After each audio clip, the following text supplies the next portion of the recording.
Morena. All right, lovely to see you all this morning. We'll make a start. So we're going to start with the karakia which is up on the screen. Hey. Tuia I runga, tuia I raro, tuia I roto, tuia I waho, tuia ngā kaimahi o te kaunihira o Kirikiriroa. Whaia te iti kahurangi, kia u, kia mau, kia ita, haumia, huia, taikia. Kia ora, thank you everyone. All right, welcome to this morning's meeting. We have a very tight time frame this morning, 2 hours and 15 minutes max. I'd appreciate everyone's help with getting through today. If there are things that you think you could probably take offline and chat to staff about later, or please do so.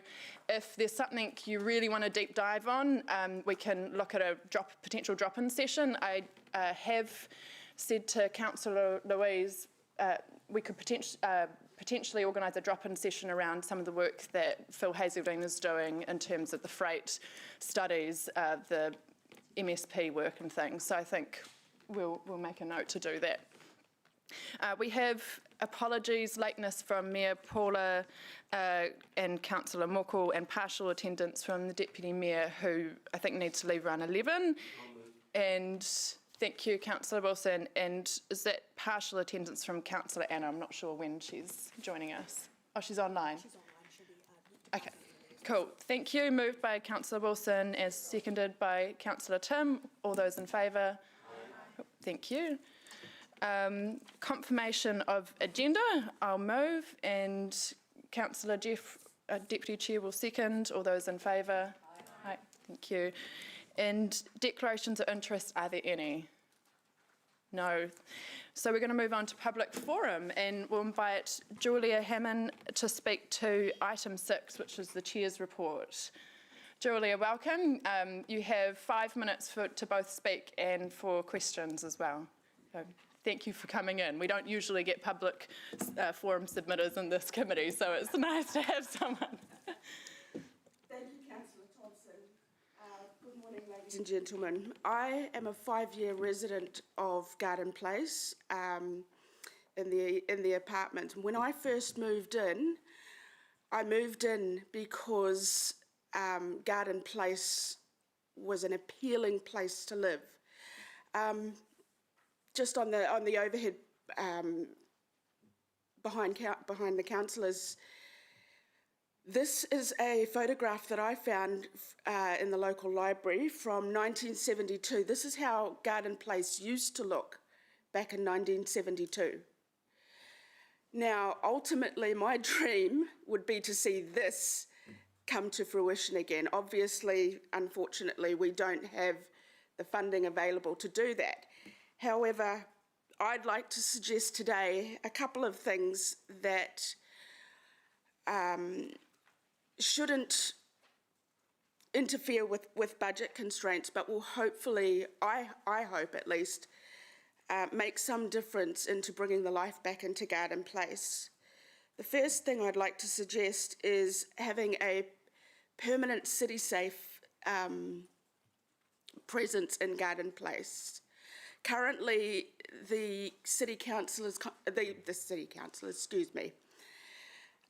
the City-Safe team wander around the central city. They're not always based in Garden Place, and so if there's a problem, it can be difficult for them to get to the situation before it either escalates or dissipates. So for that reason, I'd like to see a permanent City-Safe presence in the area to hopefully bring down the antisocial behaviour and just make it feel a little bit nicer to wander around and to be in. Secondly, I would like to see a do it once, do it right approach to fixing the brickwork in Garden Place. As a wheelchair user, it can be a little unnerving when you come across loose brickwork. And in fact, one of the reasons I transitioned to a wheelchair was because I was prone to falls, which unfortunately were made even worse by those loose bricks. And I would like to see a permanent fixture of that brickwork. Do it once, do it right, forget about it. Currently, the brickwork is patch fixed, which is costly. It's costly to go in and do that, and I think a one-time fix would be much more efficient and much more cost efficient. The old Pasco's building has an area of gravel that has been unused since I don't even remember when. It's been that long. I would like to see that turned into a nice little either grassed area or garden, you know, something where we could have some inviting seating, just to make it feel a bit more appealing. You know, even some florals or a little herb garden or something to that effect. And lastly, I'd like to see either some repainting or removal of the checkerboard pattern that's outside the library, the Central City Library.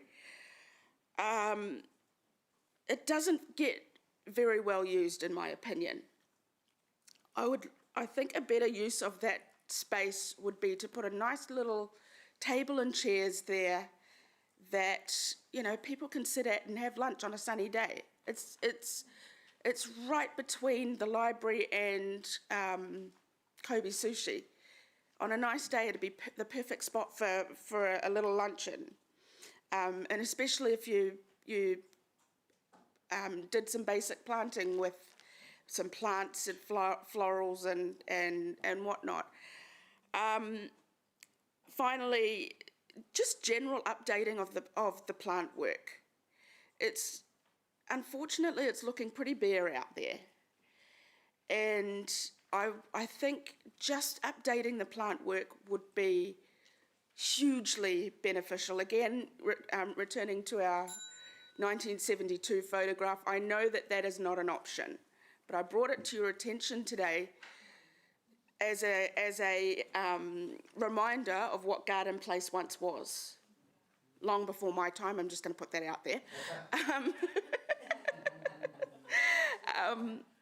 But it's beautiful. It's stunning, and in the close-up of that photograph, you can actually see children playing in the pool. You can see people sitting around, and it looks really appealing. But what I've suggested today is hopefully something that, while not as adventurous as this, will hopefully make an impact and make Garden Place a much more inviting place to live. Thank you so much. Well, thank you, Julie. We've run out of time for questions. Okay, I can allow one question, but then we will need to move on to our next presenter. Thanks, Councillor Jeff. Myself on and off and on. I don't know what the hell I'm doing. Thanks, Chair. I was really just going in regard to Julia's suggestion about Garden Place and CitySafe. I was just really just asking how we could process that at this particular meeting. Is it worth? Where do we discuss it at another committee, or do we make some sort of note? So I'm just thinking in the Chair's report, so after the public forum and confirmation of minutes, when we get to the Chair's report, we could ask for either staff action or include it in a motion to further investigate that. So, cool. Thank you. We have second speaker, Axel Beck. Welcome. Nice to see you back in the chambers again. Good to be back, thank you. And you'll be speaking to item 7 and 9. Yeah, so good morning, councillors. Great to see you all again. I won't take up too much of your time, and in fact, I'm really just trying to connect some of the dots between things that you already are in your report and just sort of point out what to me seem to be ways of seeing patterns in a lot of different data. Firstly, you've got presented on page 25 of your agenda, paragraph 56, something quite interesting, which I've never actually seen before, and I'm not aware that it's been done before, which is to look at the median household income of effectively first home buyers. So we always talk about median household income and we include everybody. So that's people who are existing homeowners as well as renters. Now, when we're talking about affordable housing, we are really talking about probably that group of people who are not currently in a home, right? So for the first time ever, that number is displayed for you there in item or paragraph 56. And it shows that the average household income for renters is 94,621. That's 22% lower than the median overall in Hamilton. So we knew that it was difficult for that first home buyer to get on the ladder. What this says is worse than we thought. We thought it was awful. It's actually worse. That's the first point. The second point is that when we then look at I should say from that, so if we take Minister Bishop's number of what's affordable, and that's displayed on the page prior in your report from the WHI stocktake, 3 to 5 times, I think in fact he said 4 to 5. The United Nations says 3 times median household income. So that should mean purchasing a property for $284,000 to $473,000 in Hamilton in today's money. Now, bad news is that's the build cost, right? You can't actually buy the land and then build on it and end up at that total amount. So how do we achieve that? Well, the good news is, Councillor Thompson, you're on the Housing Action Plan, as is Councillor Anna and others. You've got an action plan there that you're trying to address things. That's great. Please continue with that. And when I look at page, I didn't write down the page number, sorry, but PC 16, which is in your action list, that's the inclusionary zoning proposal. That is one of those ways in which to remove the cost of land as a capital cost item by moving to a leasehold model. So I really urge you to continue on that path. Why is it important to say that? Well, we know we can't achieve the affordability without it. Land is, like inclusionary zoning is not the only silver bullet required, but it is a really important one.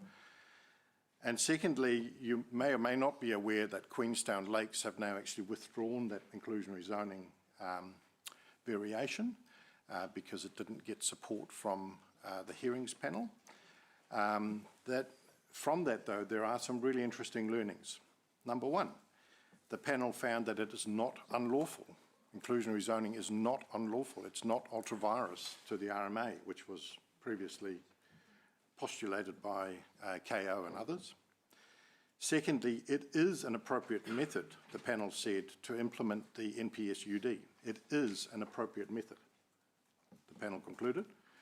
There was a joint witness statement from all the economic experts that submitted, so that's for and against. They all got together on a joint statement, and they concluded that increased supply in and of itself will not yield affordable housing.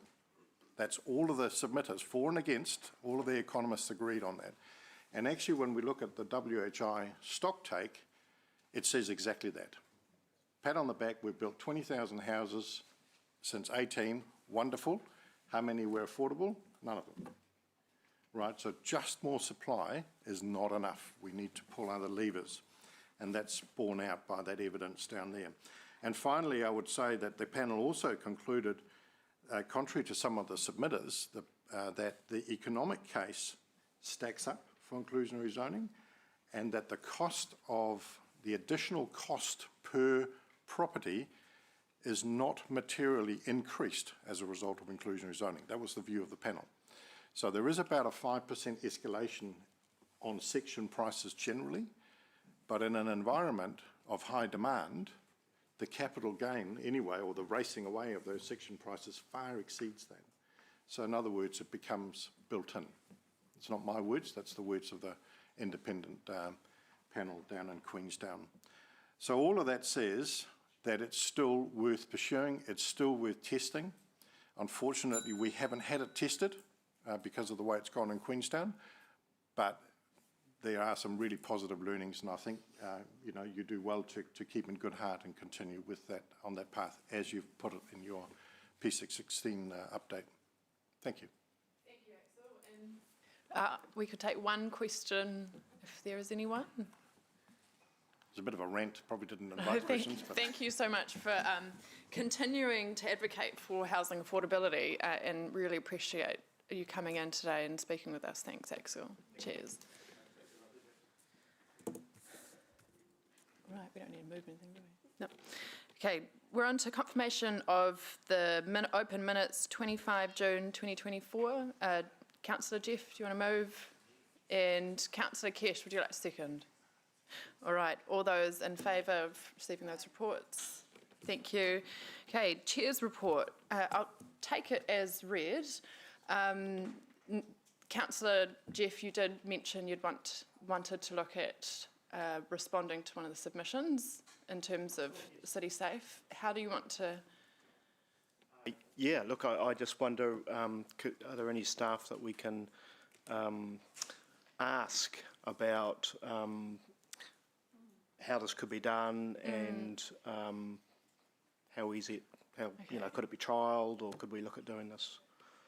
Councillor Kesh, when is the next community committee meeting? It's in a few weeks' time, but I was just mentioning there was some basic work done during the LTP process because we looked at City Safe, the possibility of them having a presence at the library. So there is some work that's already been done, so I'm not sure the best way to bring that forward, Amy. Bring it. How an about we action add for to have the a community staff meeting? action to recirculate that information to make sure it's a part of it, and then from there the direction can be provided to staff. Well, could we have an action for, because say in the general manager's update or somewhere in the community meeting, there could be further information given. At that stage, councillors could make a decision if they want to do something. I'm just a little bit concerned on timing. It might be the following community, just because the reports are being written. Yeah, Yeah, so works. perfect. We can circulate. I can Okay. ensure that we will circulate Okay, information. That's great, thank you. Thank you. Cool, thank you. And councillors, on behalf of Kelvin Powell, who's not here, but Karen Saunders is here, just so Karen, I think we'll just let Kelvin know Yeah. the context of the conversation today. Excellent, thanks. And we'll leave that with you, Jeff, to, Councillor Jeff, to, I guess, continue to follow up with. All right, Councillor Tim. Yes, and sorry, I know you want to go quickly. I just Yes. wanted to pick up, if I may, on Councillor Oh no, Kirsch's. we're working excellent speed, so We're you're okay? good. Okay. Yep. I'm just interested in the idea of the possibility of City Safe having a base in the library. I dare say we're all mindful of the fact that we wouldn't feel comfortable incurring extra costs. So could I just ask you to outline what in particular you have in mind if the library were to be utilised and how that might compromise the library? I mean, good, great to do. But also whether there is any possibility of utilising some space on the ground floor of our existing building so that it wouldn't be at a cost to the ratepayer, but it would be a prominent position with clear visibility. I mean, it's obviously more of a civic square than the Garden Place, but it's still very close to Garden Place. Was that, A clear question? I thought it was. I think, yeah, I'll allow Councillor Kesh if you want to comment there, but then it's becoming a discussion, so we'll probably need to wait for that information to come back to I'm us happy around not to get an answer options. to that. I'd Yeah. just like to throw the question into Yeah. the mix, if I may. And same, I'll follow up to make sure that's included in Okay. the circulated. All right, Yeah. cool, thank you. So I'm going to leave that in both of your hands. All right, are there any further questions, Councillor Louise? Just on Julia's comments about the loose bricks. Yeah. I worry we may be straying into transport territory, but it would be great to have an answer at some point about whether that was going to be part of the Alexandra Street works, or if that's something we can progress individually. And then I recall a presentation from maybe the Central City Transformation Project, and I was just wondering if that team might have an answer about getting rid of the gravel. I feel like I saw The gravel pit. yeah, I feel like I saw a very nice picture that maybe didn't have a gravel pit in it, and I'm hoping I didn't invent that. Okay, So in terms of further updates on further thinking around, probably is Karen here? Karen, do you want to come up very briefly and just speak around process from here? Because there'll be a high level of interest in what happens going forward. I mean, my thinking is that if elected members have ideas that they'd like to be considered as part of what Councillor Jeff has put here, that they could speak with Councillor Jeff or yourself to raise those, to be part of the consideration. Yeah. Yes, that would be good. So we've walked around with Vanessa from HCBA, who's also inputted into what she thinks should happen based on what businesses have told her. And I guess if there, so we've got a list of stuff that can be removed, but if there is some new stuff that needs to happen, if elected members do have ideas, I think it is best probably to funnel them through Jeff and I, because we've got limited funds and we do need to prioritise what we're going to do. And we're working closely with Gordon's team and also Maria Barry's team around Streetscape too. So yeah, we don't have unlimited funding to do this, so want to make best bang for buck. I guess maybe more of what my question was just, I feel like we saw something maybe in the last 12 months. And if that could be like recirculated, I think it'd just be useful to know, like, Okay, I'm sure you've already got plans. Sorry, I didn't understand your No, question. it's okay. Yeah. Just so there is a high-level Cool.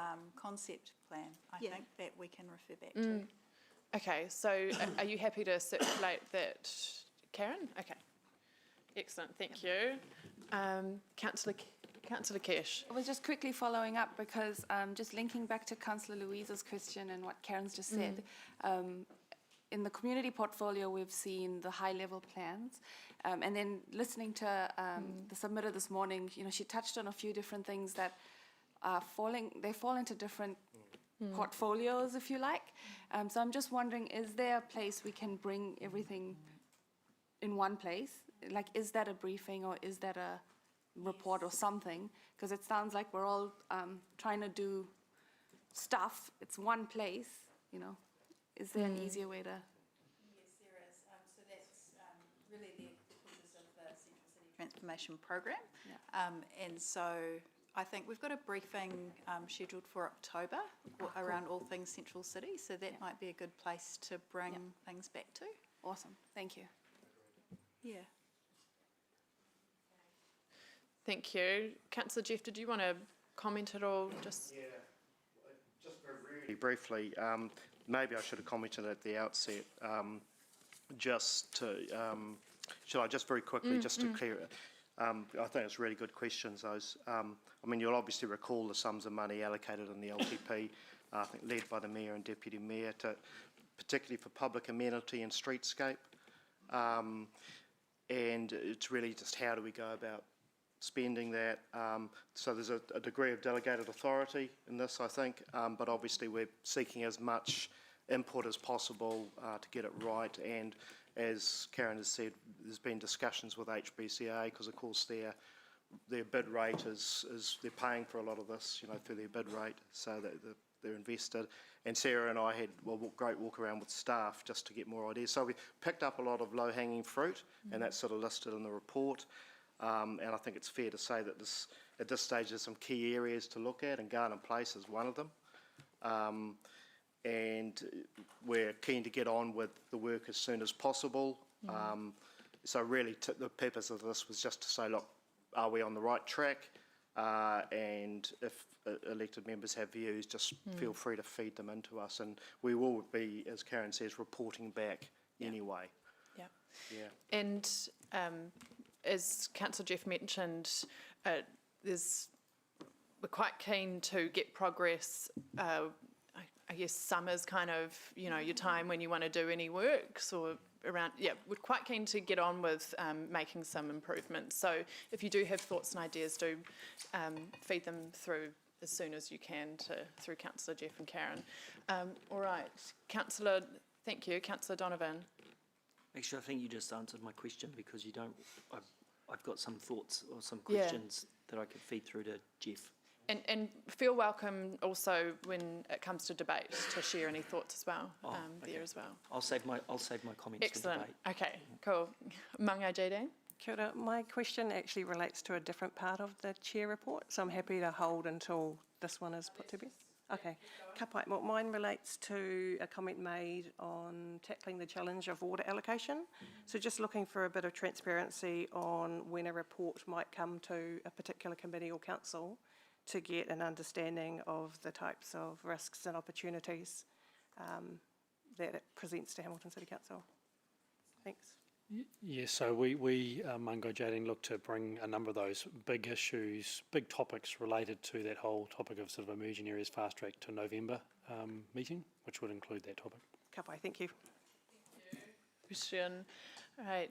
And thank you, Deputy Mayor Angela. Just trying to work, if I can work a question to help councillor to support. Oh, here's a question. I wholeheartedly support what Councillor Taylor is in the Chair's report here. And I note on page 16, it says the intention to get on with physical work as soon as possible. Will the process, this is not a lot of money, it's not a material amount of money, it sounds like a lot of money to Joe Public, but in the grand scheme of things it's not right, it'll be titivating around some edges. So can we be absolutely assured that the majority of the spend will go on tangible items and not $50,000, $80,000 to design I'm being a bit flippant here, but I've seen it happen in the past with the yellow things that are supposed to be a reading room, that it won't be spent on design, because we've had private developers many times design amazing things. I'm sure HCBA has a whole folder of amazing things. So are we absolutely assured, you're telling us that that will not happen? Yes, that's the intent of this, tangible, visible things. Because we also have the CBD design guidelines, right? We do.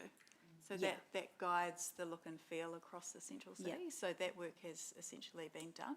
Okay. So yes, we've got a list of old things to take away and where we can put some new things. So we've got that guidance already.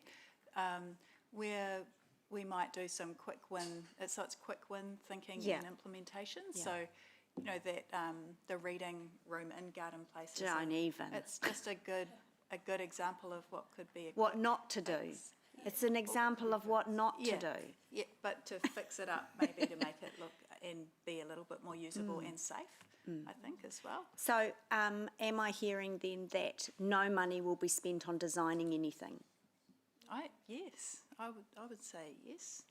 Yeah, I'm saying okay, yes. we heard it here. Yeah. That's the answer that I like. Thank you. Thanks, Chair. I should note as well, like there's a report that Maria Barry's taking to the Community Committee about the bigger, more impactful projects like Play and Garden Place. So that's where that stuff lives. This is about delivering quick wins. Okay, cool. All right, Councillor Maxine.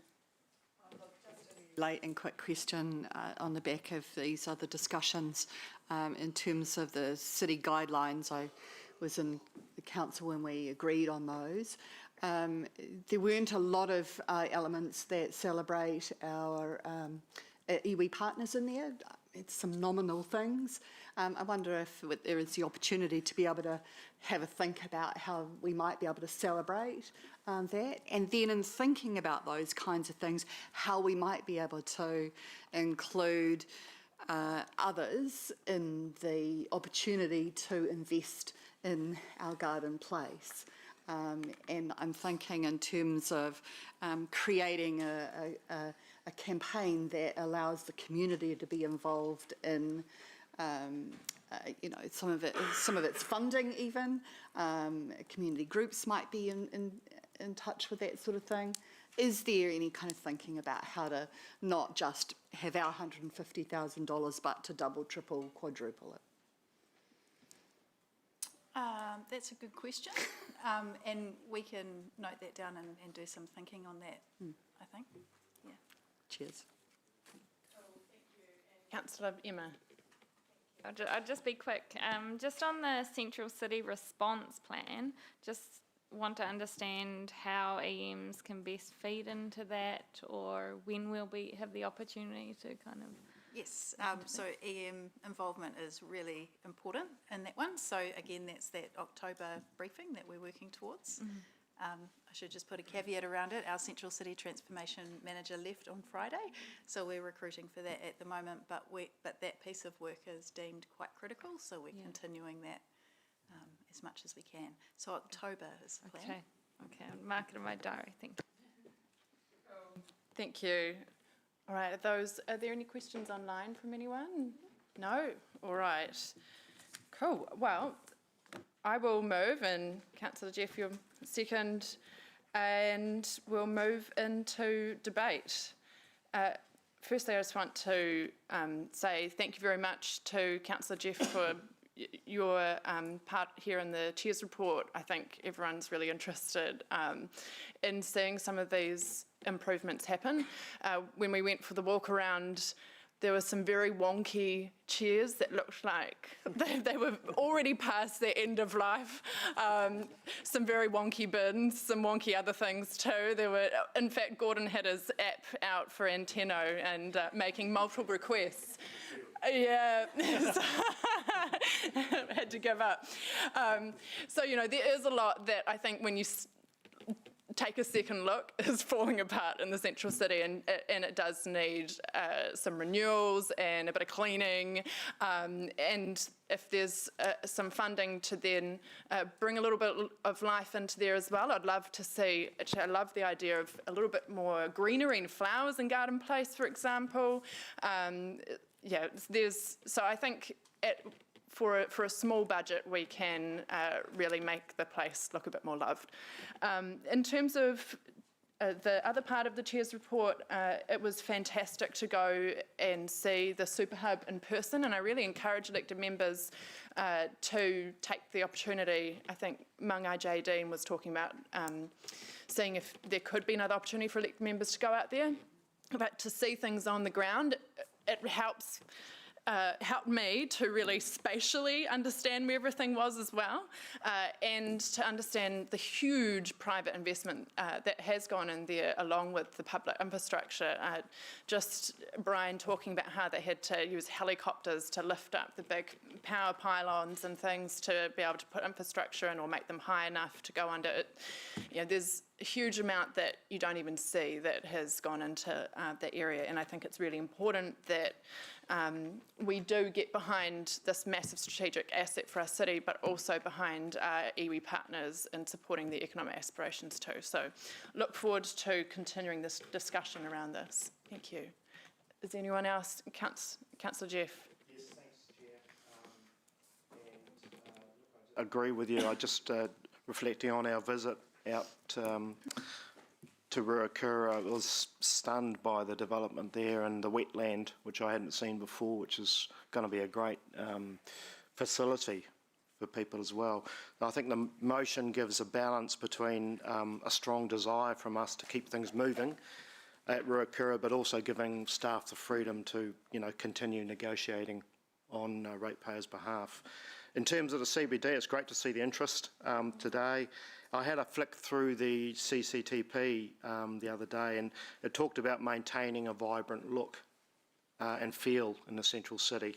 And so I think the Mayor and Deputy Mayor's initiative in the LTP was really well timed. You know, there's big plans for the CBD, as we know, the 150 million IAF funding, and I think it's worth remembering that there's some huge private investments in the CBD, and I think there's a certain amount of expectation that we need to play our part in keeping it looking good. You know, I think of Union Square, I think of the Pullman Hotel, the Templeton projects, as well as many other smaller but very significant projects. And also there's the reality that CBD businesses are, you know, they're doing it hard. Everyone's doing it hard at the moment. And I think it's incumbent on us to do our best without spending too much money to keep it looking as an acceptable environment. And they are contributing to this expenditure through their bid rate. But also, same goes for the residents of the city. It's the heart of the city. It matters to people that it looks good. And what message are we sending if we let it slide? And I've always thought that's core business for us. And we know that it's important to residents because we hear the feedback from them.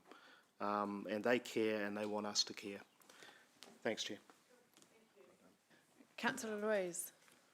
I just wanted to acknowledge Julia coming in and speaking to us in public forum, because I know for many disabled people that it can feel really challenging, and I'm putting myself in this bucket even as well. There's lots of things that can be more accessible in the city, and it can feel like an unending list of things to request and ask for.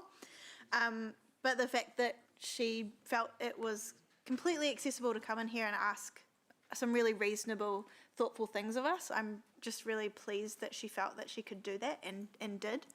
And also, I feel like we should always acknowledge when we have really positive, constructive people giving us suggestions. That's just really such a lovely interaction with the public. And I just wanted to, say a thank you to Julia for coming in and making the time and being a member of the CBD who has a vision and wanted to share it with us. Like, that's great.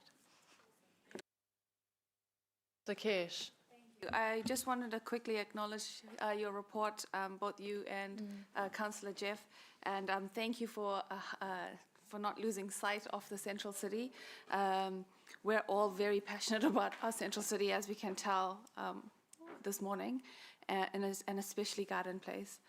I just wanted to share quickly that I caught up with a local Central City business last week, I think it was, and they've made a huge investment in their business in the Central City, and top of mind was, vibrancy, activation, making it look tidier. So it's all the stuff that we already know we should do.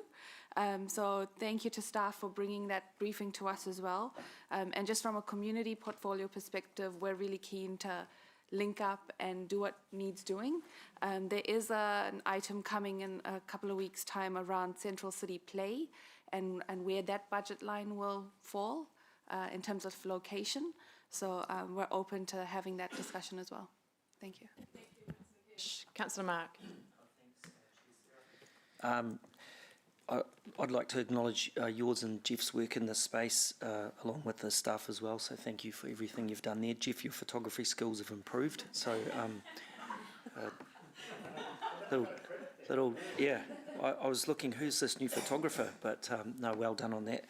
I'm just going to add very briefly that I'm very passionate about the CBD as well, and would love to see streetscapes given some attention, and we get our CBD looking good and having people around. But let's not neglect the fact that we also need to fix up our front door, as I'll call it, and all roads that come into Hamilton need to, it's like having, when you put your house on the market, you can have the most prettiest kitchen, but if the front door doesn't look appealing, no one's going to come through it. So my, not warning, but I would just like to issue a comment that we also need to be very wary of what our surrounding front doors look like.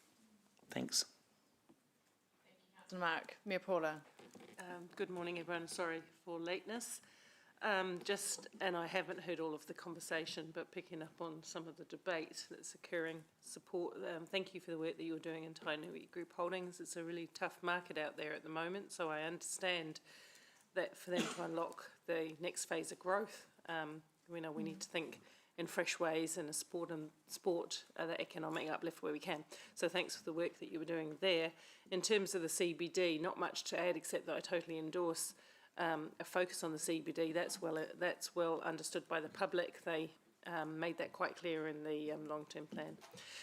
One extra element that I was talking about only yesterday with the police and others, that I want to be factored into every public place design that we do, whether it's part of Garden Place or some other part, Embassy Park or whatever it might be, is to factor in the highest standards of CPTED, crime prevention through environmental design. Now, I know that they're given a nod to in the Public Realm Design Guidelines. Did I say that right? Public Realm Design Guidelines.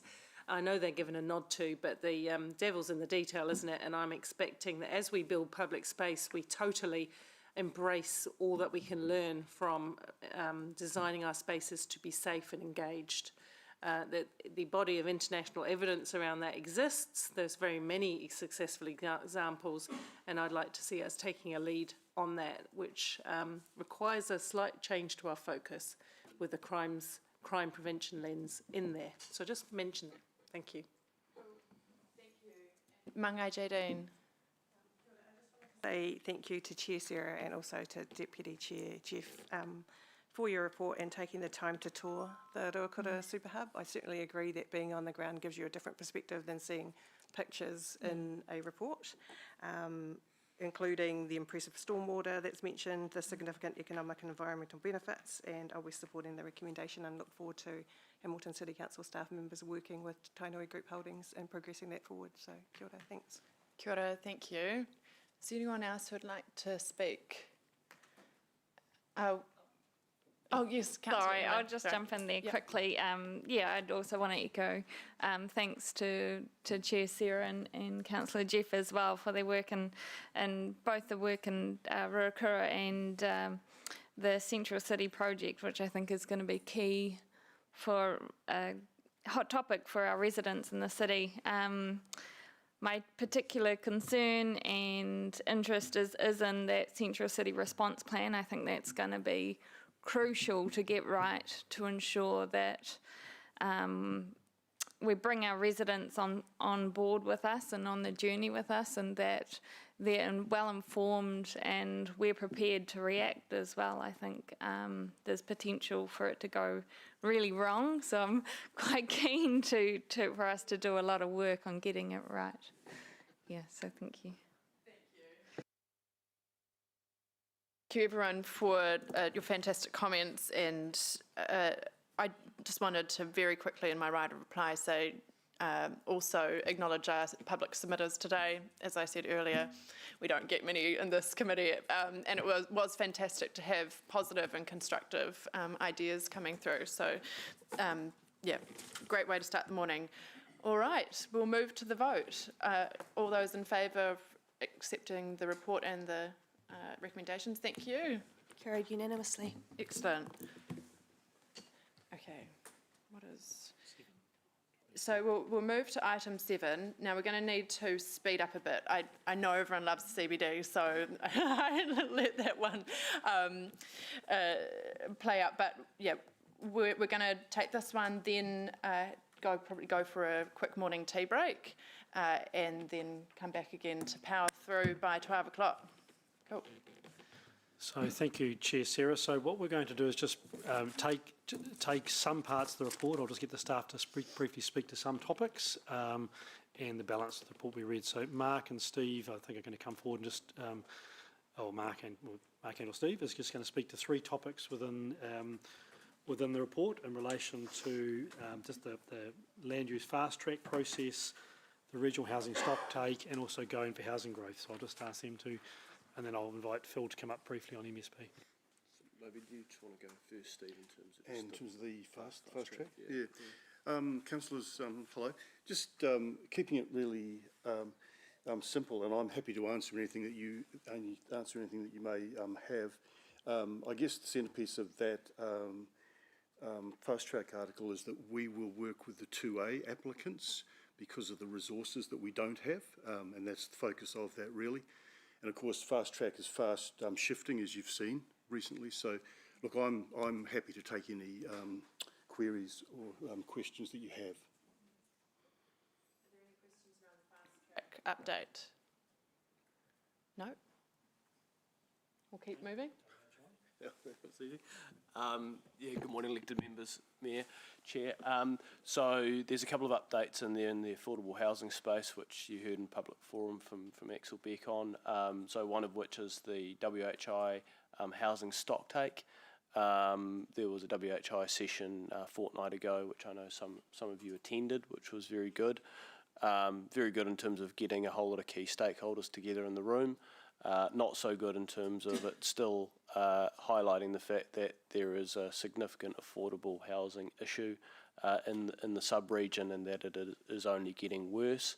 The infometrics reporting that is covered in this report effectively just confirms that again, adding a few more details in terms of, for example, the household income of renters, which is by no surprise significantly less than the household income of homeowners.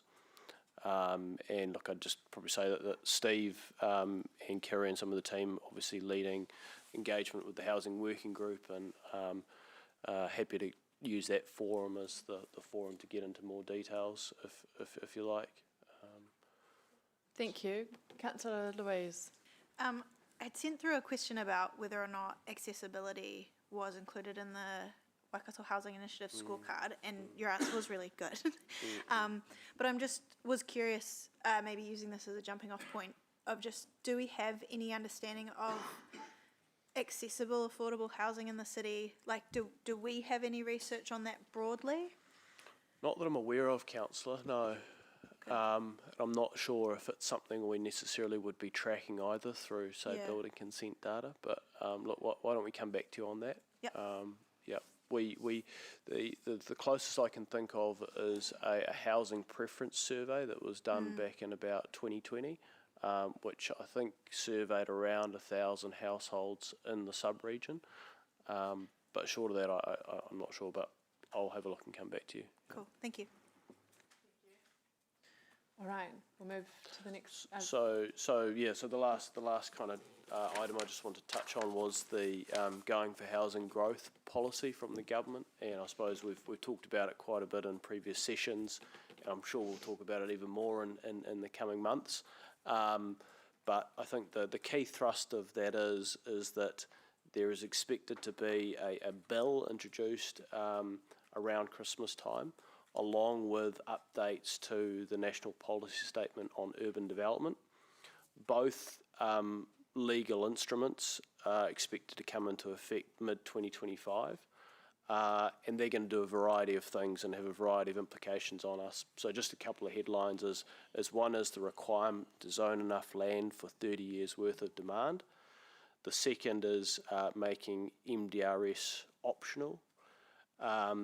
And then the third, and there's a few different legs to this, but is around introducing things like mixed-use zoning and the like. So there's quite a bit in that. At a staff level, we haven't seen any policy kind of detail yet, so that is still being developed, and we're likely to see that later on this year when the bill is introduced and the changes to the National Policy Statement are released.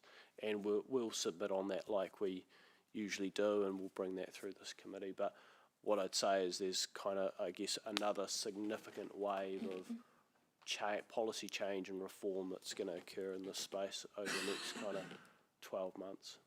Good. Thank you. I have one question just on this one, well, two, sorry, Mark.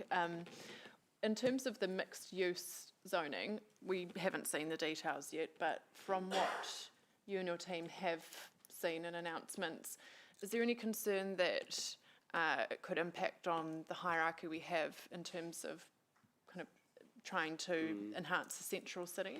I think that's definitely a risk, and I think it's fair to say we haven't really seen any specific details on it yet, but that's one immediate kind of red flag in terms of how it might undermine our centres hierarchy. And as most you'll be aware, we've got quite a strong policy direction in the district plan to ensure that a lot of higher order services occur within the central city and conversely don't occur elsewhere. So we manage what occurs in those neighbourhood suburban centres quite carefully.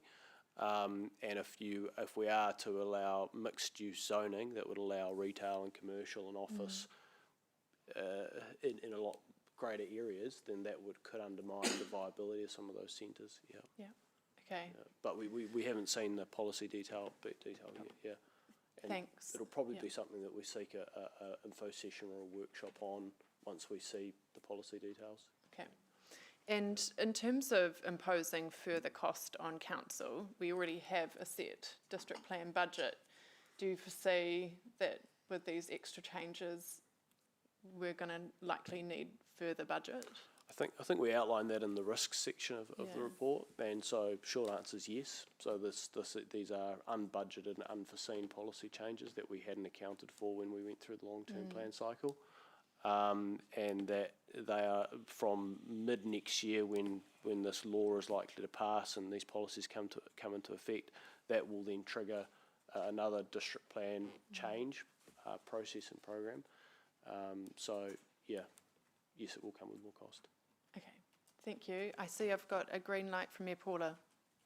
Thank you. Just interesting, the report, and of course I've just been at conference with Tim and Moko, so we heard some, the speeches from the ministers. Just a question around that, in terms of NPS and NES being tools, and also the expression that infrastructure cannot be the barrier to opening up new growth areas, which we hear from the government. In terms of the tools we've got, district plan, how can we manage, can we use the district plan as a tool to manage that if developers come out of sync or in areas of the city that we hadn't got the money in place to develop from a water, can we make provisions in the district plan that enable them to go ahead if they have the right conditions, but not if they don't? Yeah, thanks, Mayor Paula. It's a very good question, and yes, we can. And I think Peacock is one of the examples where we've had infrastructure triggers built into the plan provisions.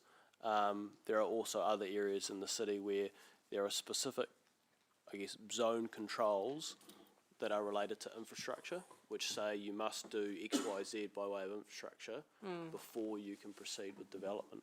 So that's exactly the type of thing we would need to be considering, as and when we get to that point of needing to zone the additional 30 years worth of supply. And what's your understanding, if any, about the, thank you, and what's your understanding, if any, about the regulation or that might apply over these requirements? Because NES and NPS have been, not in terms of urban development, but have been in place for other aspects for a very long time. Is the government proposing any way of ensuring that you give effect to those NES and NPS in actual fact? My understanding is there's a large body of work going on at the moment to actually reconcile some of those national policy statements and some of the tension and conflict that I guess occurs between them in this space.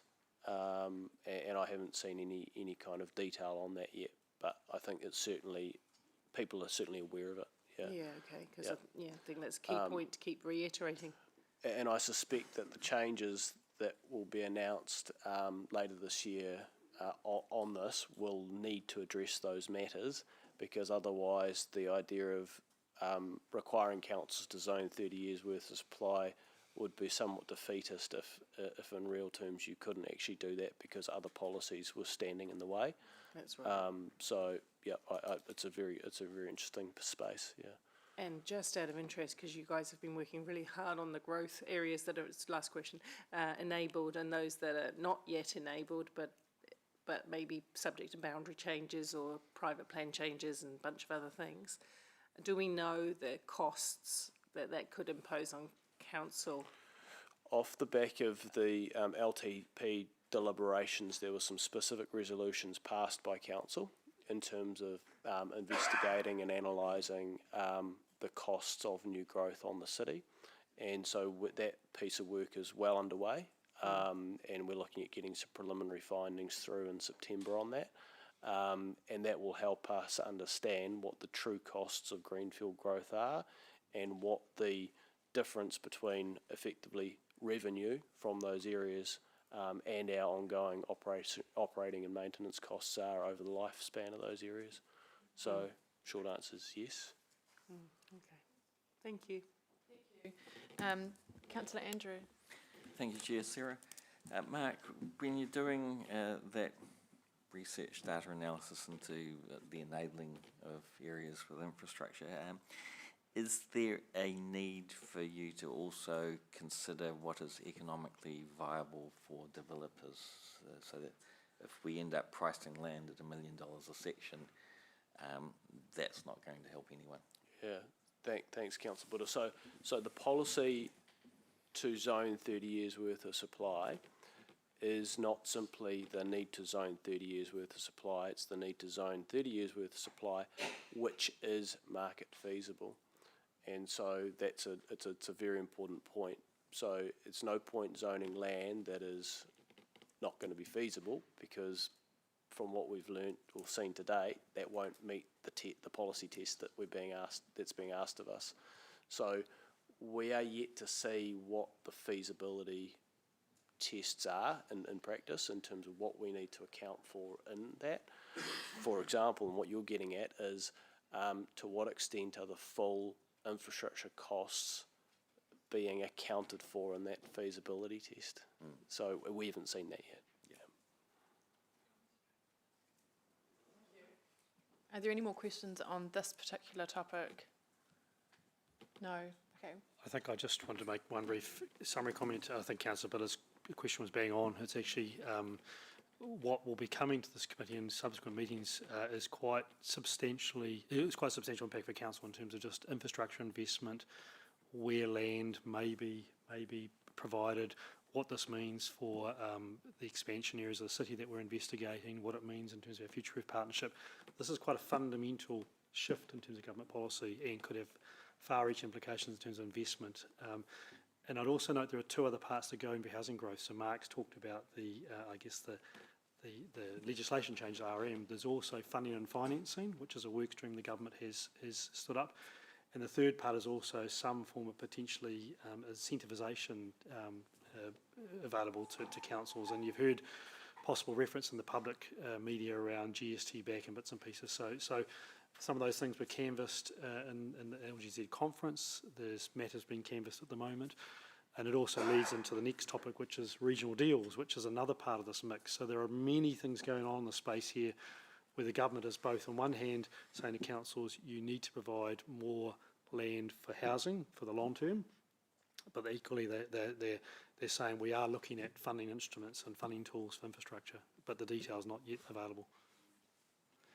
I might just invite, through the chair, Greg and Hannah to come up to cover the next item while me and Paula ask a question. So we're after take your question and then last statement, Blair, about funding. So some of the changes that government are putting in place will not come necessarily with a funding stream. They may come with debt capacity, right? That's correct. So future generations of Hamiltonians, it'll be spread across that, and developers and so on. The funding tools, the primary funding tool, as you understand it, is the mechanism through the city or sub-region, well, not city deals, because they've said no city deals, regional deals with is that where you're expecting the funding, or are you hoping for some other tools? Are you hearing more than I am from the officials about other tools, private, public partnership, tolling, whatever? What are we hearing?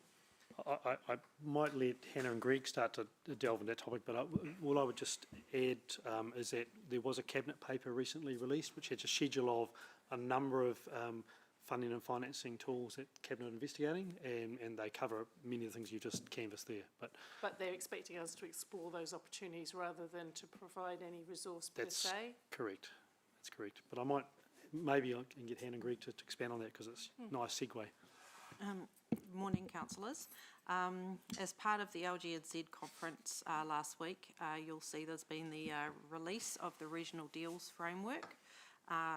You'll remember Greg and I have spoken to you about what that looks like for council in the previous few months. Now we actually have the detail from the government on what they're seeing that looking like into the future.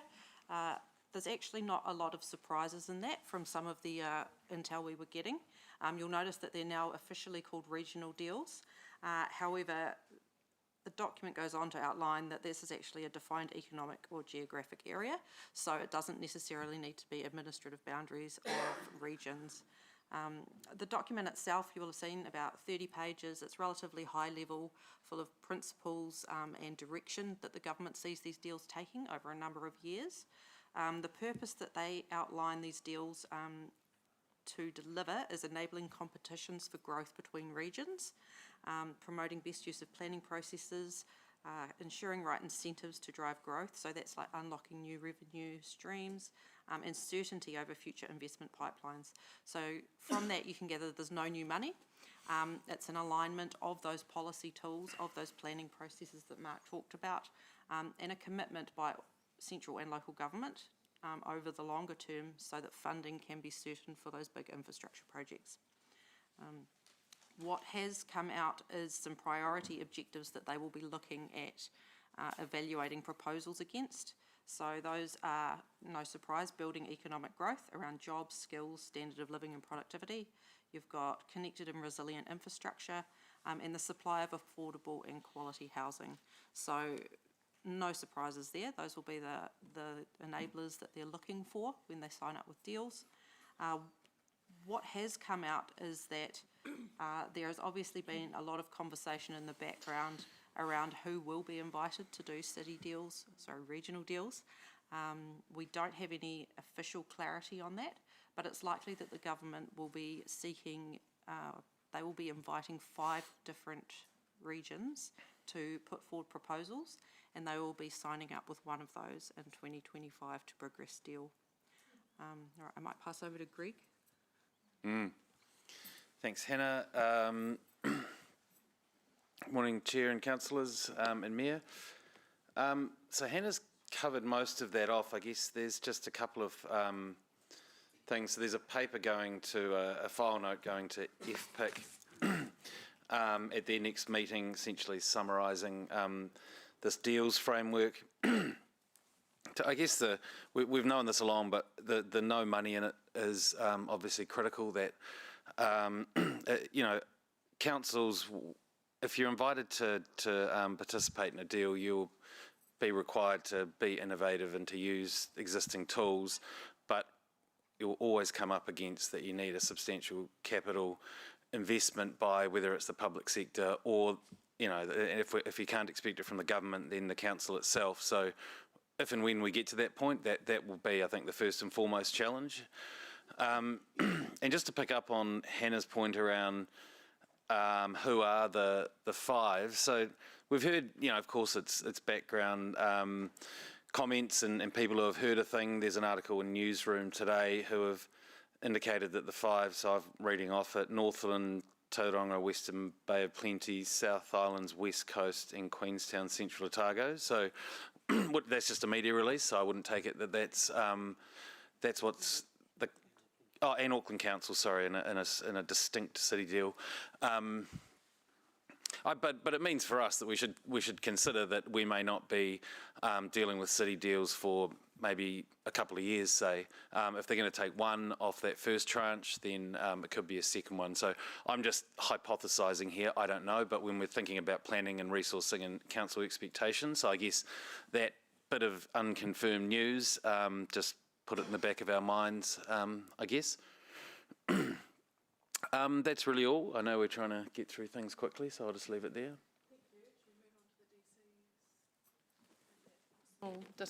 The discussion around the DCs. Oh, sorry, Councillor Louisa. Could I just clarify?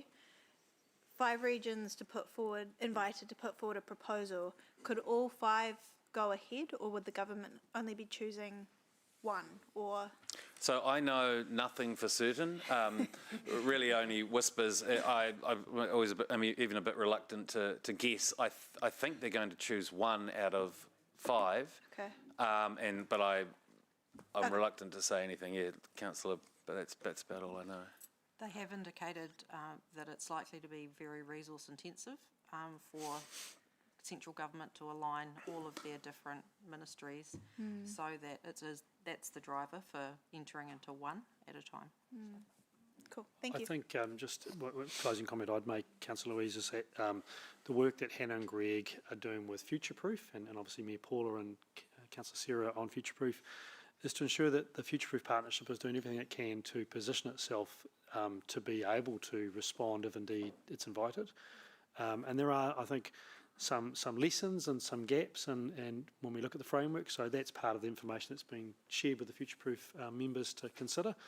And I think even if there is no deal invitation to the Waikato, it doesn't mean we can't continue to pursue the very things Mayor Paula was asking before. We will still continue to pursue working with our partners in our government on a range of initiatives. We will still continue to pursue new tools. It may just not be in an umbrella deal. if we're not invited. Thank you. Councillor McSoon. Thank you. Gosh, hugely disappointing if we're not one of the 5, I guess, and I have to kind of deal with that. But in terms of our future proof and our track record and being able to work together as a region, how well do you think that sets us up for being a candidate in that 5? And then on the other side of that, how much do you think our lack of debt headroom hinders Hamilton City, certainly as being one of those candidates as well? Kia ora. So I think that the Future Proof has worked well together on this. The City Deal subgroup's been active, and there's been good debate, and in terms of it's funny, the criteria that Hannah was referring to, it almost points to sub-regional growth partnerships as the desired candidates for a city deal. So we'll have to see once the dust settles, and we may get an invitation, so we'll wait and see.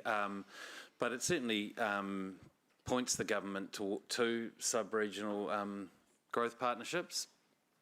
In terms of our debt headroom, we haven't put a financial case to the government, so we've talked to representatives as they've come in and explained that, say, for on the south of the city, there's substantial interest, of like quite big private capital investment, like of the $100 million plus in terms of infrastructure. So they're aware of the basics, but we haven't put a case together in terms of where they would look at us and say, well, you don't have the debt capacity for us to be interested. I think, Councillor Maxine, if you look at the 5 that were reported in that article as potentially being high priority, 2 of those you would suggest don't probably have the debt capacity challenges, but are possibly more areas where economic growth is desired, so the West Coast and Northland. The other 3 areas, which was Queenstown, Western Bay, and Auckland, they are in exactly the same situation as the future-proof areas, which are extremely high growth and challenged by the infrastructure financing. So quite distinct examples there. But as Greg said, I think it's more a case of what are the drivers for the government, and there are 3 clear different areas that they're looking for this framework, and we fit well with those, but there are other regions in New Zealand also putting cases forward. Thanks. Yeah, to you, Blair, from a sort of a management standpoint.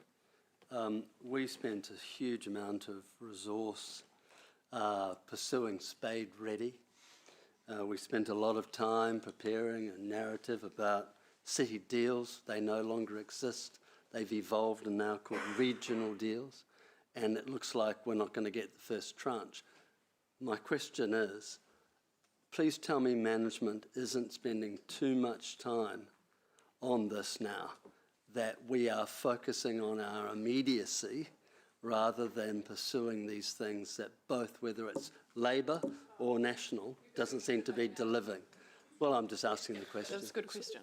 That's an easy answer, which is it's about as skinny as anything like this that we've done. So Hannah and I have spent, only a small portion of our time, and we've had a strategy, and in absence of knowing what the dollars are, is not to build big, prospectuses. We've done the work on a framework. We're doing a lot of relationship stuff with the government, and really we've done it largely with some help from my team and Mark's team on the side. So in this case, very low resource. We felt like we need to do as much as we could with as little as possible, I guess. We haven't spent any consultant money. Thank you. All right. One last item. Thanks so much. Yeah, and Greg, could you stay for this one, please? Thanks, Hannah. So we're just at paragraph 92, the request for small-scale community development contributions remissions. Now, Councillor Andrew and I have worked on a motion for this. Are we able to bring that up on the board? So, okay, cool, thank you. Just while it does go up on the board. Excuse me. So this will essentially just ask staff to be doing a little bit of further work to see, how many, for example, how much would a grant pool really need to be? How many of these kinds of applications, developments have come through council recently? So an example of one is, the roller skating club and a very small storage shed that they built, which has attracted DCs. So it's looking at the very small scale of community development. Okay, Greg, did you want to add, or Taki, add anything there? Maybe I'll just say something about the small scale, and if you want, Jeff, anything to say about the grants, you can choose.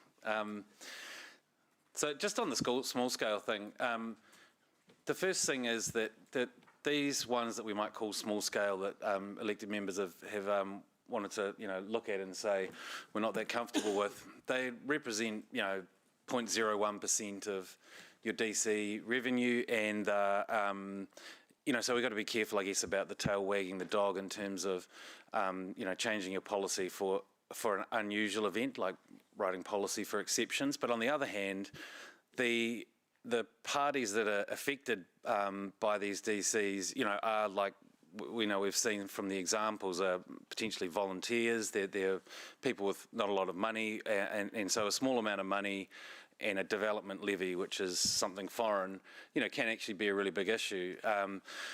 So there's something to balance up there.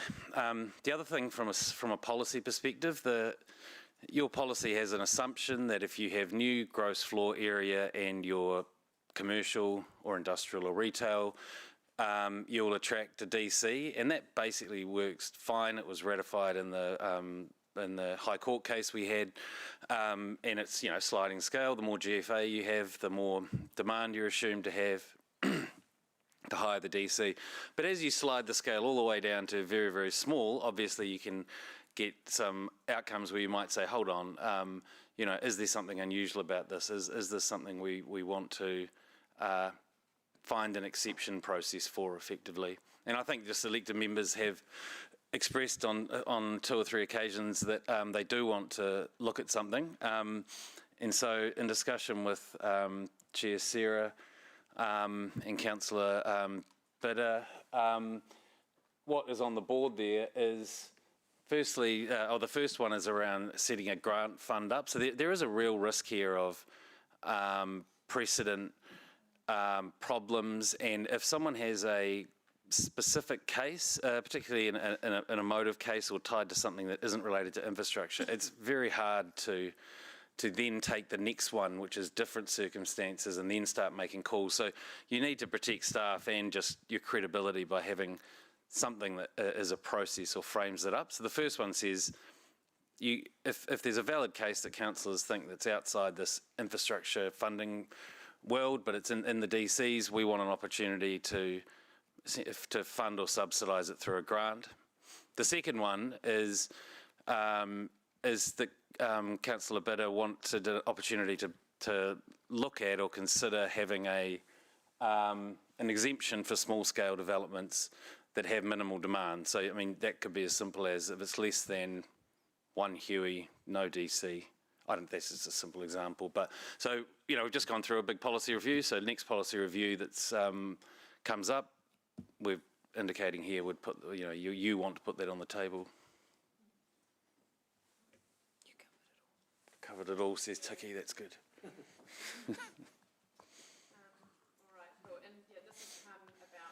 A whole variety of things. Mayor Paula's been assisting the roller skating club in terms of this and helped to bring this, float this up as an issue. And I understand there was an issue around a hockey club and things as well. So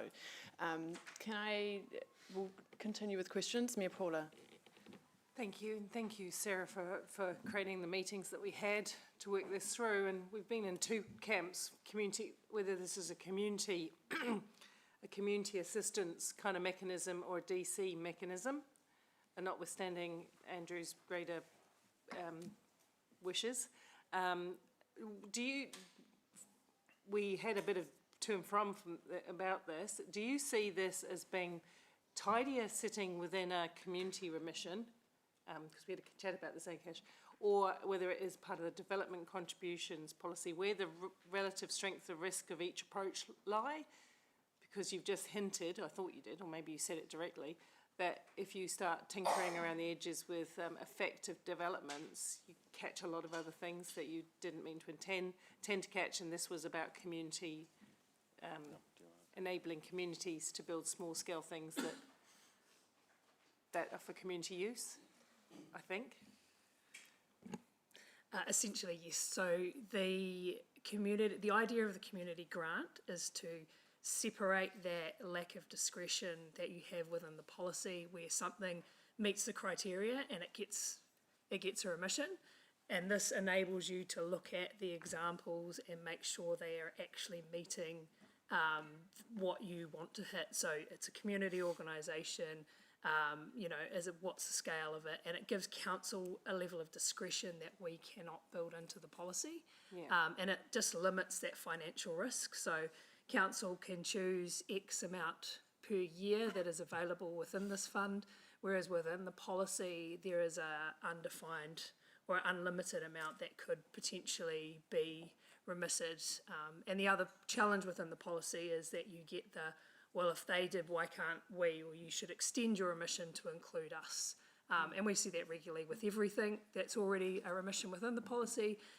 This should be extended to include this group or this group or this group, and it becomes really tricky to manage, whereas the grant gives you more flexibility. So the key would be in the criteria about the community benefit, the lack of impact, the community advantage, etc., so that this is another mechanism to support the community more than it is a development contribution mechanism per se about recovering costs, right? Absolutely. The way it's proposed. proposed. The grant, unless directed otherwise by council, would be focused on DCs and around that DC space, because it's the support for those organisations for development contributions. But yeah, otherwise it is I would imagine it would be targeted based on our conversations at community not-for-profits, not at businesses essentially that are operating. Thank you, that's very clear, thank you. I'm just mindful of time slipping in terms of this. So for anything getting into the detail, what a policy would look like, I think we will leave that for working through that policy. But so Councillor Ewan. Yeah, so question to staff. You highlight the fact that we have no finance available for the 24-25. When are we saying we have finance?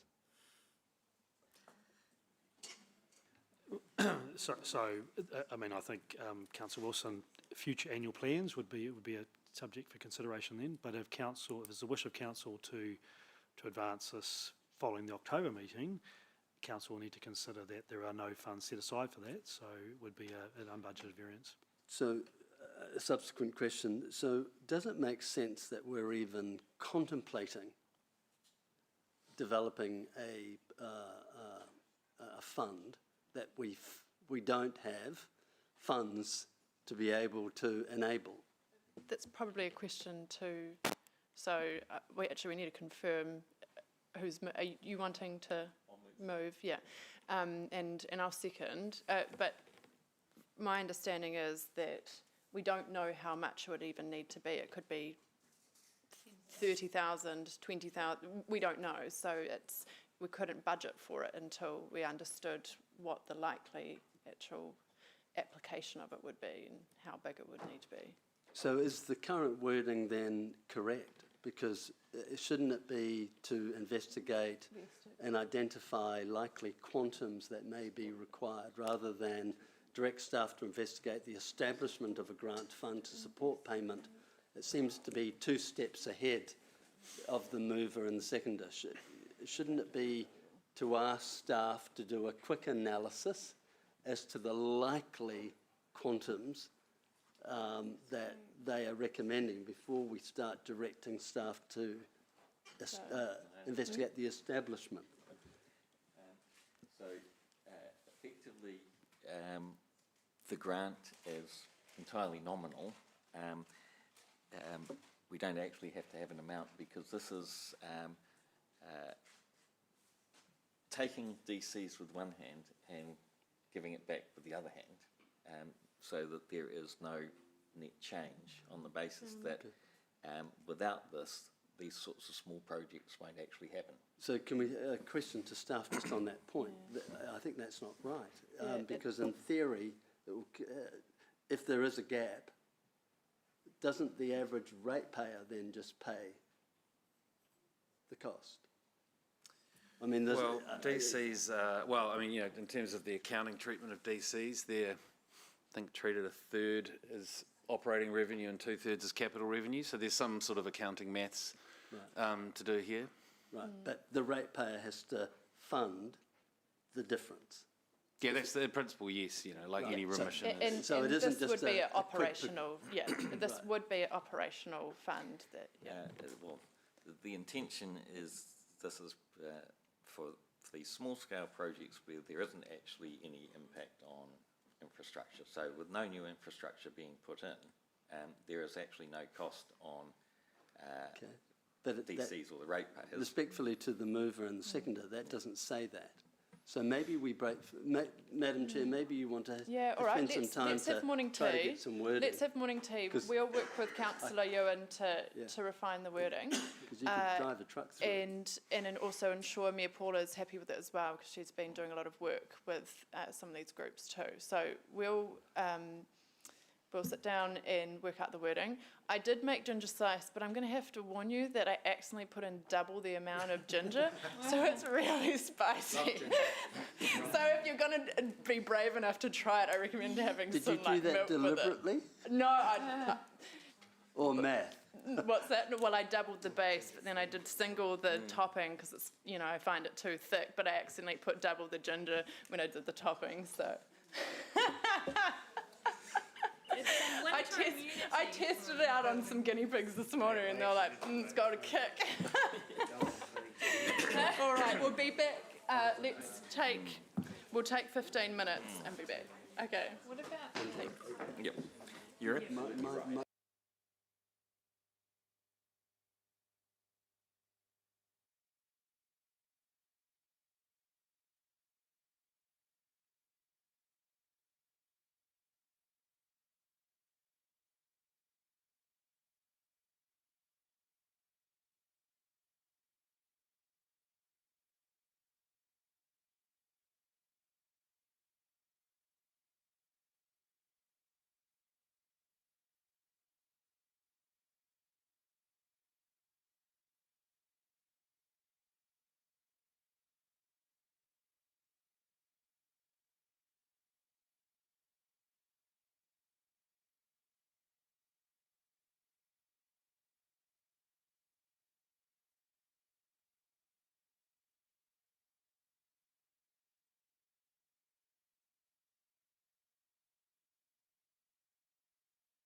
Okay, thank you.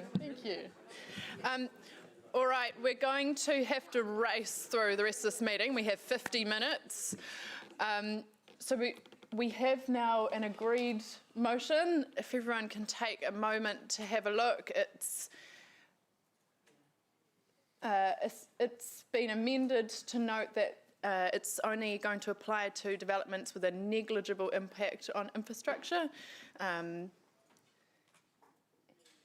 And that stuff will come back around quantum and policy direction. So, and the bit around reviewing the DC policy itself has been removed.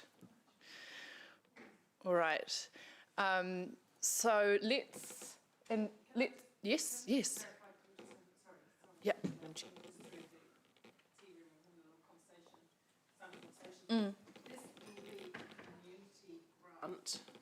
Mechanism, not a DC mechanism, right? Yes. Because it doesn't say that per se. Can we say potential community grant fund then?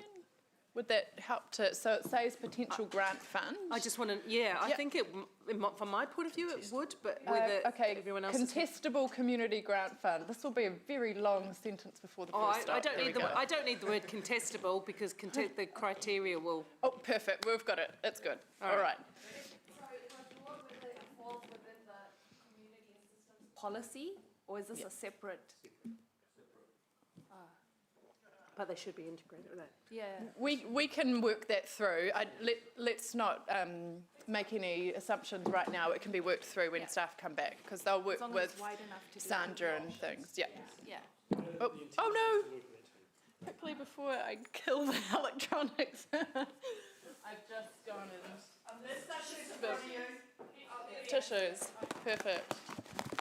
There we go. If this isn't working tomorrow, I will be to blame.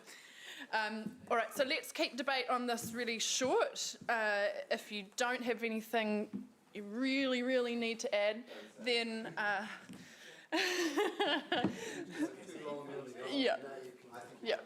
we're doing well. We all love the CBD, so I wanted to let that go, but I think, we do need to get moving quickly. So, Councillor Andrew. DC policy is made up of necessary approximations, assumptions and averages, which creates a blunt instrument.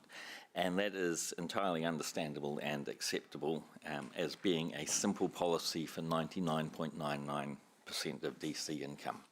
So we've got to retain the merits of that DC policy. But sometimes we need a surgical knife to operate an actual outcome when the DC policy can be unfair. The policy does specifically state that DCs only apply where there is an increase in demand or the installation of new infrastructure. Application of the blunt instrument may be consistent with other parts of the policy, but it is not consistent with small projects such as the Melville Park roller skating rink, where a much needed storage shed does not mean any more people using the roads, sewers, libraries, water, and is connected to its own on-site stormwater soak pit. It is only storage so stuff doesn't get nicked. It could have been an ugly container with no DCs payable. But because the club did a good job, they are being hammered with an unfair extra cost. This has happened to others. The outcomes could be that needed improvements to social groups simply don't happen. We need a solution.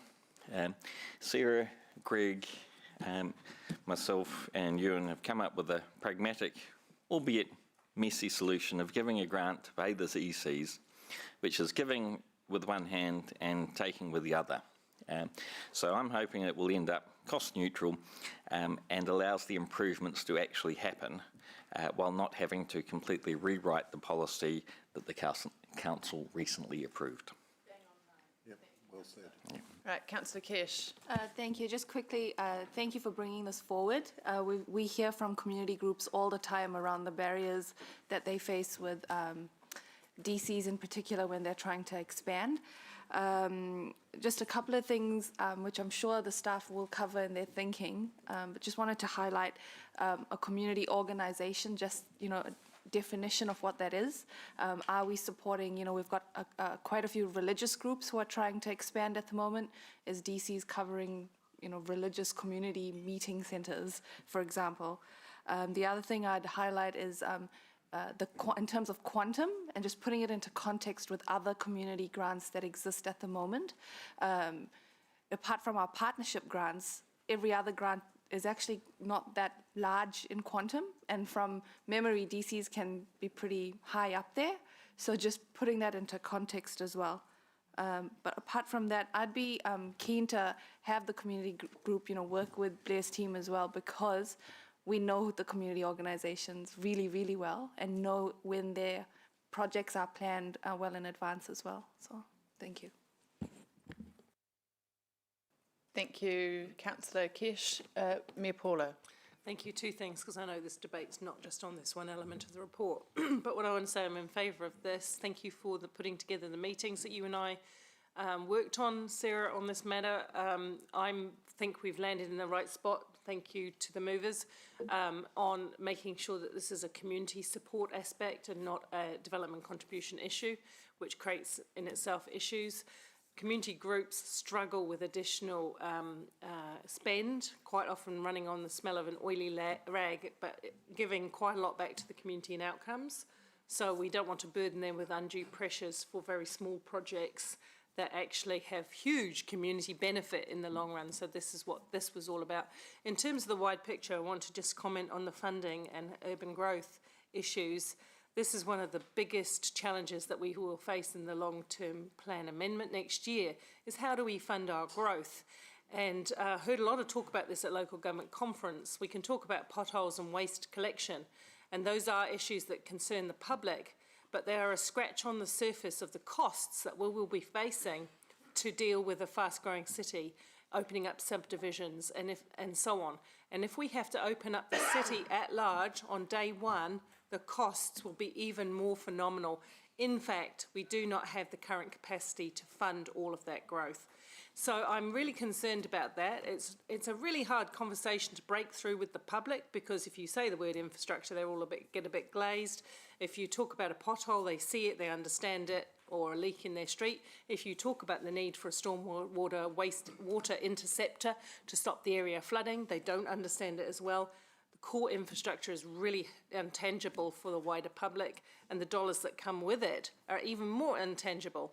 But what I will say, I was pleased to hear some of the announcements by government, but also concerned, and we are waiting for that clarity, I was also concerned that no funding was going to flow down from central government unless we are a successful applicant to the regional development funding money, the regional deals. There will be no money. Thank you. And sorry, just a quick interjection here. We're moving this motion here, but we'll just debate on the whole report, and then we'll quickly move the other part of the report if people are because unless there's any clarification. Yeah. So we'll just there'll be another motion. There will have to be another motion because we just moved this, but without moving the rest of the report. Right. No worries. But if you are happy to just. Would anyone object to just including everything in this debate, and then I can include we don't debate afterwards? Yep. Okay. So for anyone who has debated and is absolutely opposed to that, you good? You got a right to reply. Oh no. I'll use my right of reply. Yeah. Okay. Cool. Thank you, Councillor Ewan. Yeah. Thanks, Chair. Look, I wasn't going to speak on this particular item, but then my good colleague Kesh has inspired me to do so, because already I think there's been a misunderstanding. Because if you start talking that broader community groups that are thinking about doing development may be attracted to this, they're going to be terribly disappointed, right? Because this isn't about not paying DCs if you are making a significant connection. If you're adding toilets, showers, you're doing those types of things, you need to pay DCs. No debate. What this motion talks about is the potential that we're going to look at if there are a minimal impact. And it was really to try to focus on the roller skating example we had. So this is not a way that the community, although they do great work, get away from actually paying our DCs. You know why? Because that's code for the ratepayer having to fund the difference. So let's be really clear on that. So this is targeting when there is actually, it's very hard to measure what stress on the organisation would result from the activity. This is what this is for. My only other comment, and it's the broad comment of concern, how bogged down we as a council get on every new opportunity governments of every colour throw out, and how frequently we get dressed up, we train, we're ready for the waltz, and our partner stands on our feet. And we've seen it again with Spade Ready, city deals. It's now no longer city deals, it's regional deals, and we're not going to be in it. How many times have I heard from national politicians during the election campaign, boy, are we coming to town with city deals? It's got to be about growth, and now all of that's disappeared. Yeah. Thank you, Councillor Ewan. Councillor Louise. If I could drag us backwards Yes. to the Waikato Housing Initiative update. I did also want to take the time to thank Esco for being here. But also, I guess the question that I asked around the intersection of accessible housing and affordable housing, the reason that I asked that is because if you're someone who requires accessible housing, a tax often that you pay as a disabled person is paying more to adapt your surroundings to what you need. And so keeping in mind that 25% of the Waikato has some form of a disability, not everyone in that category will require an accessible house, but certainly for people who do need them, how much harder it is to find an affordable, accessible house, I think is really critical to understand. But also, you know, I've mentioned this before, just around disabled people do have friends, and you actually get a lot from your friends having accessible houses. And if you're someone who could really value an affordable house, I'm sure that other people in your network and your community are also in a similar position. So I just wanted to clarify why I was asking those questions and how it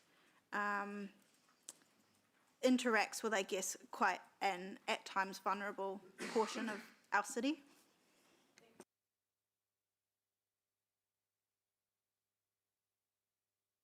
The DC issue, I met out on site with Kathy from the Roller Skating Club yesterday and saw the storage shed, and I could probably walk across it in 2 steps. And, you know, it was hard in cases like this where you've got a community organisation and they're raising money to do these things themselves, and they've put in a huge amount of investment into moving around stormwater and all sorts of things, and then to get a DC for a storage shed and be told it's creating demand on the network, even I was struggling to kind of justify the charges in this case.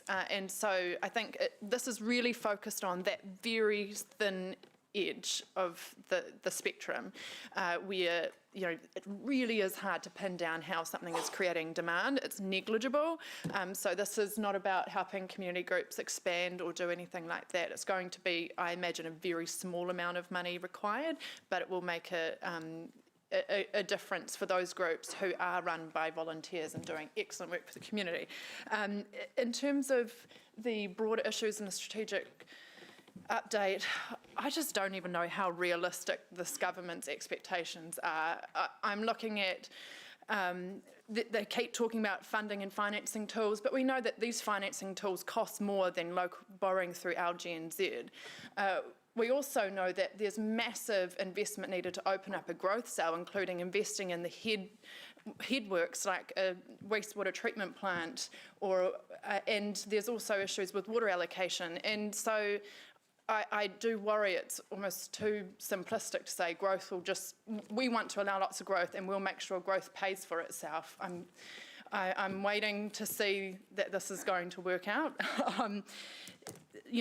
opening up a huge amount of land to be ready to go all at once means putting in a huge amount of infrastructure up front all at once, and that comes with, debt and servicing that debt. So,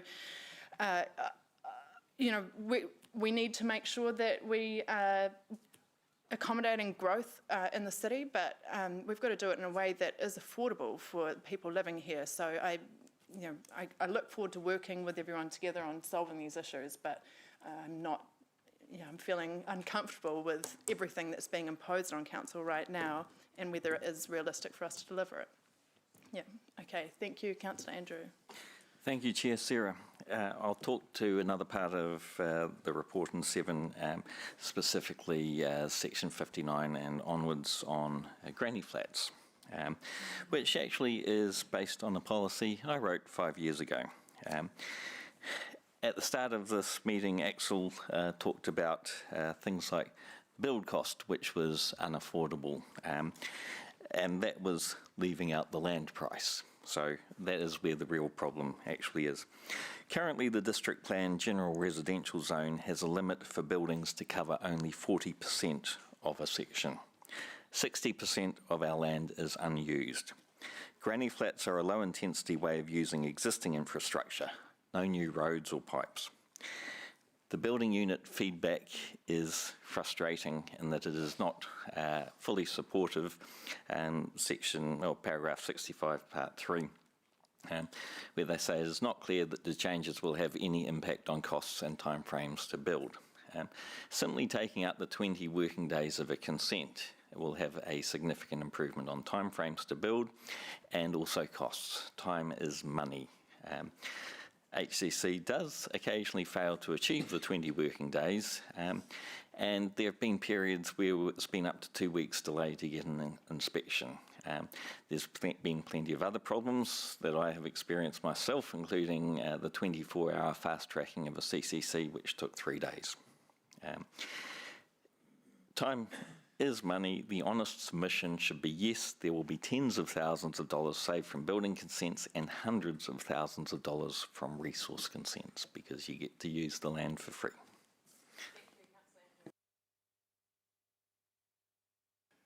Hold on, now we're going to vote on the motion and then we'll take another vote for the rest of the report. So all of those in favour of the motion in regard to the DCs? The motion is carried unanimously. Thank you. And I'll move the rest of the report and the recommendation, the noting recommendations. Councillor Jeff, are you happy to second that? All right, all those in favour of the remainder of the report, thank you. And all those against? The motion is carried, noting that Councillor Bitter is dissenting. Cool, thank you. And now the district plan update and the general updates, I'm going to take those as read. So I'll move both of those together. Councillor Jeff, you happy to second? Okay, all those in favour, they're only just to receive those reports. So all those in favour, yes, thank you. Okay, we're now on to the Ruakura Eastern Transport Corridor. Can I invite, is it Chris or Tony? One of both? Okay, cool, thank you. And I think it would be helpful for us to pull up the amended recommendation now, so elected members have a chance to ponder on it. Yes. I had one question on the previous report. Can we come back to that? Is it something that could be emailed? I really want to ask it here. Right, okay. Yeah, we have moved in. It was extraordinarily swift. Yeah, we have gone through now, so we're just going to have to keep moving. Sorry, Councillor. Okay. Yep. Okay. All right. Cool. Thank you. So Morena, everybody, I'll talk to the just the change resolution in a minute. So this report relates to the strategic case for the Ruakura Eastern Transport Corridor, which is why do we need the transport corridor. That's what a strategic case does. So at this meeting, we're not attempting to answer the scope of what we're building, how much it will cost, who will pay, and who will deliver it. That will start to roll out, and the first really important meeting is at the Infrastructure Committee meeting in about a month's time. We've been doing a lot of work behind the scenes to just price things up and be ready for that conversation with elected members. So we're working through the New Zealand Transport Agency process to try and secure them as a funding partner in delivering this, and a necessary part of that process is to document the strategic case and why we need the corridor. From our point of view as a city, there's a lot of solid history of why we've got that corridor, and going right back to the Board of Inquiry for the Ruakura, the Waikato Expressway connectivity strategy papers that we brought through council, where interchanges were going to be and what roads, all reflected in the Ruakura structure plan, the operative district plan, and also Ruakura is a priority development area for future-proof. So it's very, I think, clear to us why we need the road, but we need to go through this process. And talking to the change in the recommendation, you'll note that the attached document is dated June 2023.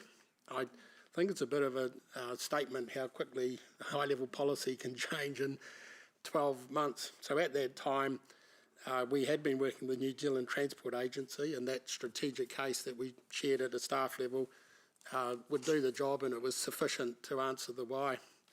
But as I said, the policy has changed quite significantly over the last 12 months, in particular the GPS, the government policy statement on land transport, with its greater focus on economic development. So in consultation with the Chair and Deputy Chair, I've tabled some revised recommendations that rather than ask for outright approval, it's approval subject to ongoing updates and improvements to the strategic case as we work through the business case. And in particular, to list just some of those changes, the new GPS policy places a far greater priority on economic growth, travel time, reliability and value for money. And we think this project is a very strong alignment with those new drivers of the GPS. So we just want to reflect that strategic case as we're moving forward to beef that up. It's also a really good fit with increased maintenance resilience in terms of looking after our network by getting the right heavy vehicles on the right roads. Other changes that we need to look at is just reflecting changes to the Metro Spatial Plan, our BRT work, our Bus Rapid Transit work. Emissions reduction plan is changing, so we've got some changes there.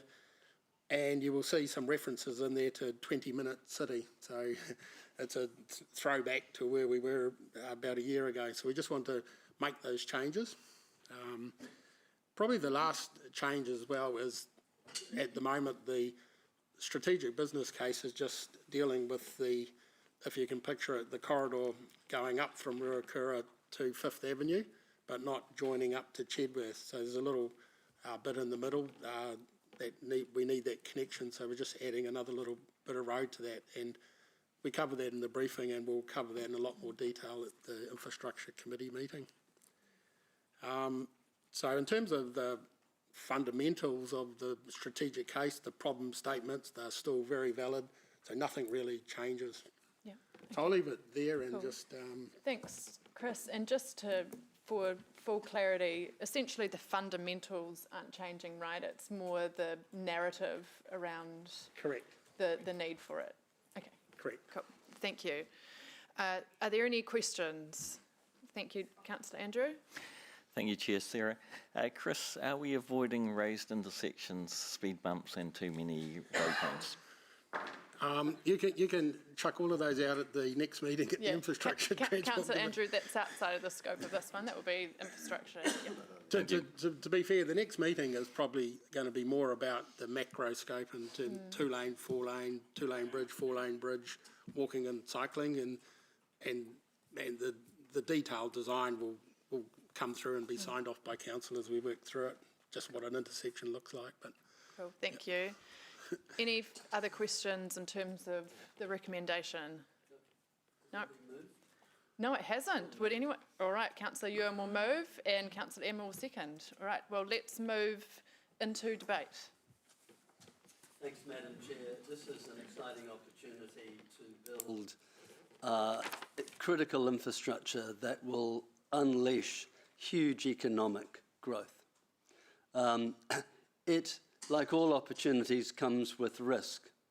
And the first risk will be us as elected members getting frightened early on about the quantum to build what is necessary.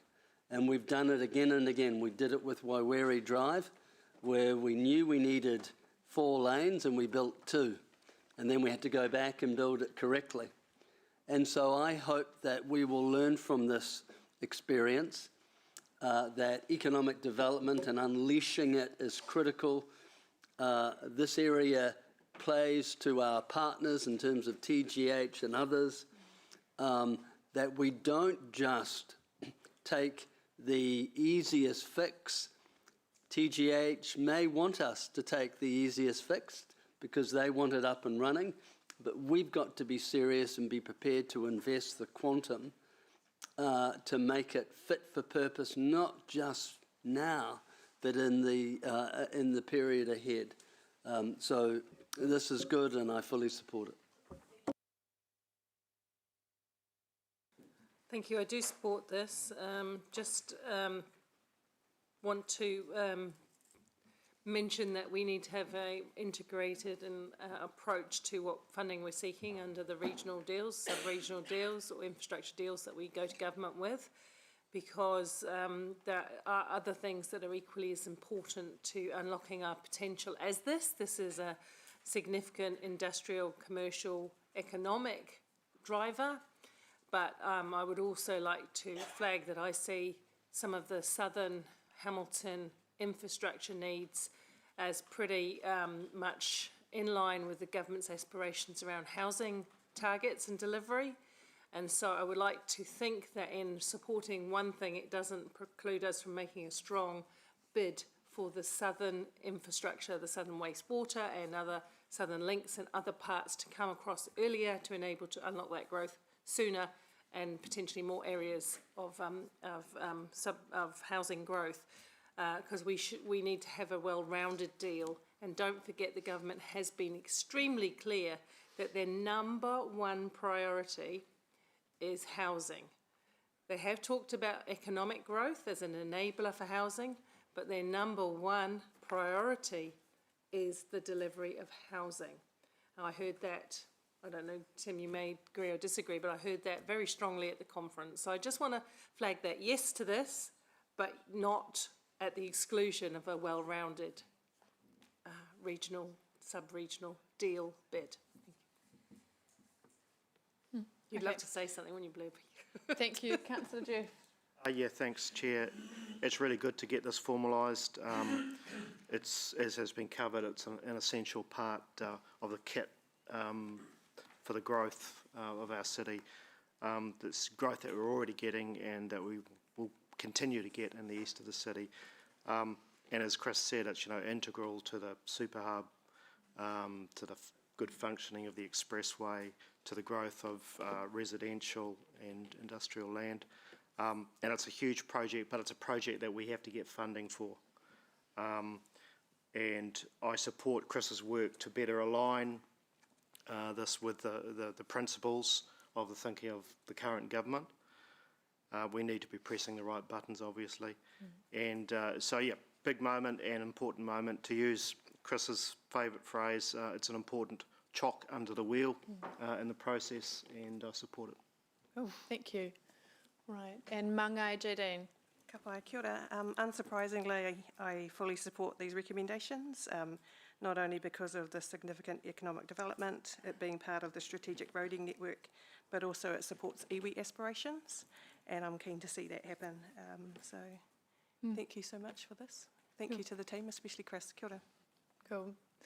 Thank you. Thanks for everyone's debate, and yeah, thank you for the staff who have worked on this. And I think that it is really important that we are supporting growth in the Ruakura area. It's identified everywhere as a top priority in terms of economic development, not only, for the city generally, but also for Waikato Tainui and TGH and the work they're doing there. We've got logistics, industrial land and housing that can all be unlocked through this. But this is not just about unlocking growth. Actually, this is about supporting our current network too, and that's really important to emphasise.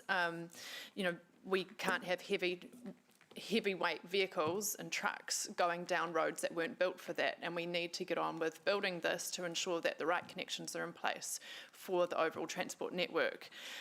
And I agree, let's do it once and do it right. You're going to build a bridge, build it the size that you need to build it. And there's lots of aspects of this, including supporting the future public transport network as well. And so we do need to make sure that when we're looking at the design of this, that fits in with the overall strategy for public transport in the city as well. Cool. Thank you. Let's go to the vote. All those in favour? The motion is carried unanimously. Excellent. Okay, and now I'll move for us to go into public excluded. Thank you, Councillor Ewan. All those in favour? All right, and we'll take a moment. We're going to make it 20 minutes.